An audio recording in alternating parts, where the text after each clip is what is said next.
Assalomu alaykum barchaga. Biz bir xonadonimizni tugatib egalariga topshirdik. Xudo xolasa obzorini ko'rib chiqamiz. Xonadonimiz o'ta bir fayzli xonadon bo'ldi. Bu yoqda oshxona mebellarimiz ham high-tech holatda, juda ham chiroyli holatda o'rnadi.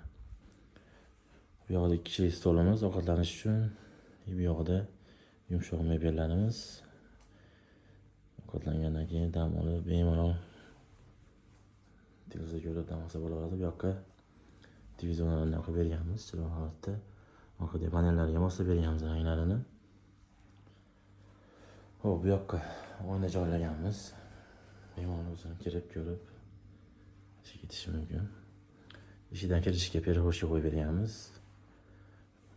Orqalari miyaki, kiyimlarni ilib o'tirib kiyishga ham qulay. Tayyorlarga oyoq kiyim tiqib qo'ysa bo'laveradi. Bu yog'imiz shkaf.